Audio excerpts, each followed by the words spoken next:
ഷൽമോൻ രാഹാബിൽ ബോവസിനെ ജനിപ്പിച്ചു.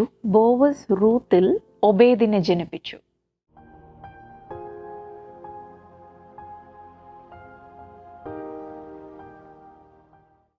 എല്ലാവർക്കും എൻ്റെ സ്നേഹവന്ദനം. സ്പിരിച്വൽ മോർസസിലേക്ക് ഒരിക്കൽ കൂടെ സ്വാഗതം. നമ്മളിപ്പോൾ വായിച്ചത് മത്തായി എഴുതിയ സുവിശേഷം 1-ാം അധ്യായത്തിൻ്റെ 5-ാം വാക്യത്തിലെ ഒരു ഭാഗമാണ്. അത് കർത്താവിൻ്റെ ജീനിയോളജിയെ അവിടെ ഡിസ്ക്രൈബ് ചെയ്യുന്ന, വംശാവലിയെ ഡിസ്ക്രൈബ് ചെയ്യുന്ന ഒരു ഭാഗം. ഷൽമോൻ രാഹാബിൽ ബോവാസിനെ ജനിപ്പിച്ചു.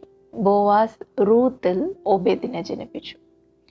ഈ ബോവാസിൻ്റെ റൂത്തിൻ്റെയും കഥ നമുക്കെല്ലാവർക്കും അറിയാം അല്ലേ? റൂത്തിൻ്റെ പുസ്തകത്തിൽ വളരെ ബ്യൂട്ടിഫുൾ ആയിട്ടാണ് അവരുടെ ആ കഥ എഴുതിയിരിക്കുന്നത്. അത് വായിക്കുമ്പോൾ നമ്മളെല്ലാവരും എപ്പോഴും ബോവാസിനെ ഒത്തിരി അഭിനന്ദിക്കും. നമ്മൾ പറയും, കർത്താവിനെ പോലെ ഒരു മനുഷ്യൻ അല്ലേ? കർത്താവ് നമ്മളെ വീണ്ടെടുത്തതുപോലെ തന്നെയാണ് ബോവാസ് റൂത്തിനെ വീണ്ടെടുത്തത്. കാരണം റൂത്ത് ഒരു മോവാബിയ സ്ത്രീയാണ്. അവൾക്ക് ഈ യഹൂദരുടെ അവരുടെ ആ ഒരു ഗ്രൂപ്പിനകത്ത് കയറാൻ ഒരു പ്രവേശനമില്ല, അവൾക്കൊരു ചാൻസ് ഇല്ല.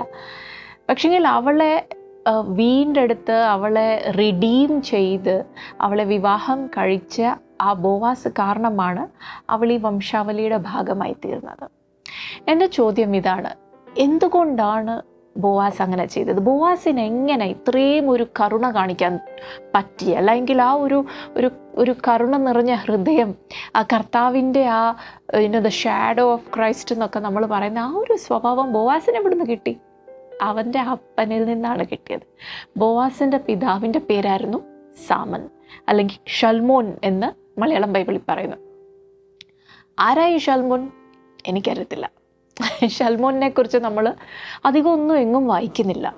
പക്ഷെ ഷൽമോൻ രാഹാബിനെ വിവാഹം കഴിച്ചു എന്ന് മാത്രം ഇവിടെ എഴുതിയിട്ടുണ്ട്. ഈ മത്തായി എഴുതിയ സുവിശേഷം 1-ാം അധ്യായത്തിൻ്റെ 5-ാം വാക്യത്തിൽ നമ്മൾ ആ ജീനിയോളജി പഠിക്കുമ്പോൾ എഴുതിയേക്കുന്നു. പക്ഷേ ഇതിനെക്കുറിച്ച് ഇച്ചിരൂടെ വിശദമായി നമ്മൾ വായിക്കുന്നത് യോശുവയുടെ പുസ്തകത്തിലാണ്.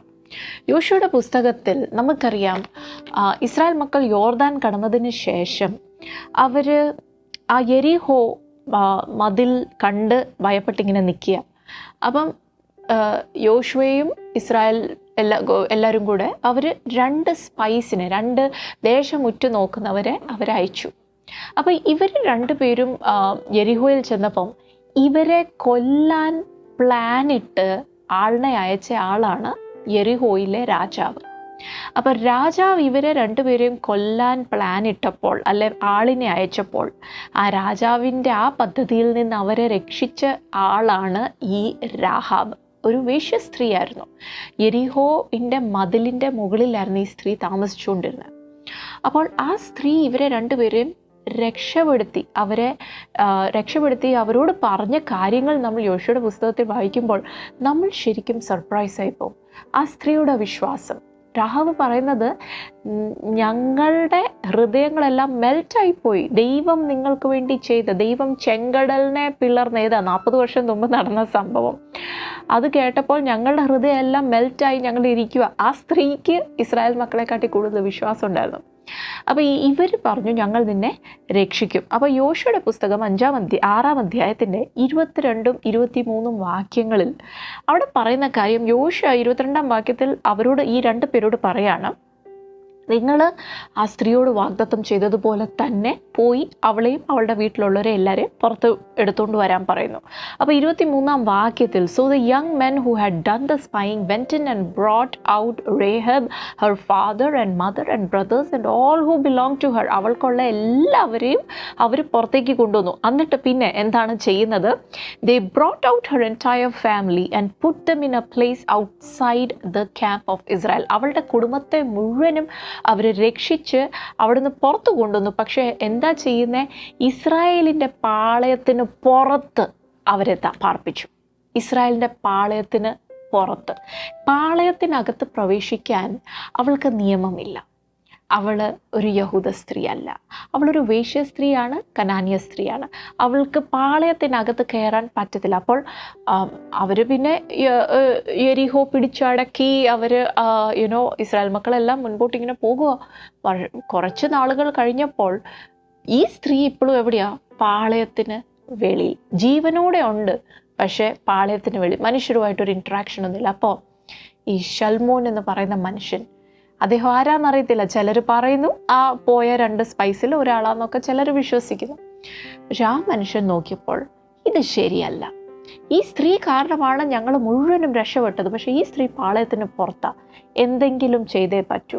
അതുകൊണ്ട് ഈ മനുഷ്യൻ അവളെ വിവാഹം കഴിച്ചു, അവളെ വീണ്ടെടുത്ത്, നമ്മുടെ കർത്താവ് നമ്മളെ വീണ്ടെടുത്ത് നമ്മളെ ദൈവത്തിൻ്റെ ആ ഒരു ഫാമിലിക്ക് അംഗമാക്കി തീർത്തതുപോലെ തന്നെ, ബോവാസ് റൂത്തിനെ വീണ്ടെടുത്തതുപോലെ തന്നെ ഈ ശൽമോൻ ഈ രാഹാബിനെ വീണ്ടെടുത്തു, വിവാഹം കഴിച്ച് വീണ്ടെടുത്ത് അവളെ പാളയത്തിനകത്ത് കൊണ്ടുവന്നു. അവൾ പാളയത്തിനകത്ത് വന്ന് അവർക്ക് ജനിച്ച മകനാണ് ഈ ബോവാസ്. ഈ ബോവാസ് വളർന്നു വരുമ്പോഴെല്ലാം പപ്പ മമ്മിയെ എങ്ങനെ ട്രീറ്റ് ചെയ്യുന്നതെന്ന് കാണുന്നുണ്ട്. അവൻ്റെ അപ്പൻ എങ്ങനെയാണ് അവൻ്റെ അമ്മയോട് പെരുമാറുന്നതെന്ന് കണ്ടാണ് ഇവൻ വളരുന്നത്. അവൻ കഥകൾ കേട്ടിട്ടുണ്ട്, അപ്പൻ എങ്ങനെയാണ് അമ്മയെ പാളയത്തിന് പുറത്തുനിന്ന് അകത്ത് കൊണ്ടുവന്നതെന്നുള്ളത്. അതുകൊണ്ട് എന്തായി, റൂത്തിനെ കണ്ടപ്പോൾ റൂത്തിനെ വീണ്ടെടുക്കാൻ അവന് വലിയ ബുദ്ധിമുട്ടില്ലായിരുന്നു. മറ്റു പലർക്കും ബുദ്ധിമുട്ട് വന്നു, പക്ഷെങ്കിൽ ബോവാസിന് അത് എളുപ്പമായിരുന്നു. കാരണം അപ്പൻ്റെ ജീവിതം കണ്ടു വളർന്ന മകനാണ് ബോവാസ്. പ്രിയ ദൈവമക്കളെ, ഞാനിത് പറയുമ്പോൾ നമ്മൾ ഒരു കാര്യം ശ്രദ്ധിക്കണം. നമ്മൾ നമ്മുടെ മക്കളോട് പലതും പറഞ്ഞു കൊടുക്കാൻ മിടുക്കരാ ഇല്ലേ? നമ്മൾ ഒരുപാട് നല്ല കാര്യങ്ങളെ പറഞ്ഞു കൊടുക്കാറുള്ളൂ. മാതാപിതാക്കൾ ആരും മോശ കാര്യങ്ങളൊന്നും മക്കളോട് പറഞ്ഞു കൊടുക്കാറില്ല. നല്ല കാര്യങ്ങളാണ്, ദൈവഭയത്തിൽ വളരണം, സമയത്ത് ആരാധനയ്ക്ക് പോകണം, എല്ലാം നമ്മൾ പറഞ്ഞു കൊടുക്കും. പക്ഷേ ഈ കുഞ്ഞുങ്ങളുടെ ഒരു പ്രശ്നം എന്താണെന്നറിയോ? അവർ കേൾക്കുന്നതല്ല, അല്ല നമ്മുടെ വാക്കുകൾ കേട്ടല്ല അവർ അതിനെ അത് ജീവിക്കുന്നത്. അവർ കാണുന്നതനുസരിച്ചാണ് അവർ ജീവിക്കുന്നത്. അത് ഈ പിള്ളേരുടെ ഒരു വലിയ പ്രശ്നമാണ്. അത് ഏത് പ്രായക്കാർ പിള്ളേരാണേലും, കുഞ്ഞു പിള്ളേരാണേലും വലിയ പിള്ളേരാണേലും, ഇവരുടെ പ്രത്യേകത ഇതാ, നമ്മളുടെ ജീവിതം കൊണ്ട് നമ്മൾ ചെയ്ത് കാണിക്കുന്നത് അവർ പെട്ടെന്ന് കോപ്പി അടിക്കും. നമ്മൾ എത്ര പറഞ്ഞു കൊടുത്താലും അവരത് കോപ്പി ചെയ്യത്തില്ല. അതുകൊണ്ടാണ് ഡ്യൂട്ടറോണമി ആവർത്തന പുസ്തകം 6-ാം അധ്യായത്തിൻ്റെ 6-ാം വാക്യം തൊട്ട് നമ്മൾ വായിക്കുമ്പോൾ അവിടെ പറയുന്നത്, Impress this upon your children. ദൈവവചനത്തിൽ പറഞ്ഞ കാര്യങ്ങൾ നമ്മുടെ ജീവിതം കൊണ്ട് ജീവിച്ച് കാണിക്കാനാണ് അവിടെ എഴുതിയിരിക്കുന്നത്. പ്രിയ ദൈവമക്കളെ, ഈ ശൽമോൻ്റെയും രാഹാബിൻ്റെയും കഥ, അതുപോലെ തന്നെ ബോവാസിൻ്റെയും റൂത്തിൻ്റെയും കഥ, ഇത് കാണുമ്പോൾ നമ്മൾക്കൊരു ഉത്തേജനമായി തീരട്ടെ.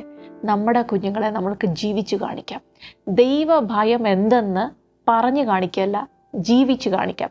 അങ്ങനെ നമ്മൾ ചെയ്താൽ നമ്മുടെ നല്ലൊരു തലമുറയെ നമ്മൾക്ക് വളർത്തിയെടുക്കാൻ പറ്റും. ദൈവത്തിന് പ്രയോജനമുള്ള, ദൈവനാമത്തിന് മഹത്വത്തിന് വേണ്ടി കാരണമായി തീരുന്ന, ദൈവഭയം വചനത്തിങ്കൽ വിറയ്ക്കുന്ന ഒരു ഒരു ജനറേഷനെ, ഒരു തലമുറയെ നമ്മൾക്ക് വാർത്തെടുക്കാൻ സാധിക്കും. ദൈവം നിങ്ങളെല്ലാവരെയും അനുഗ്രഹിക്കട്ടെ. God bless.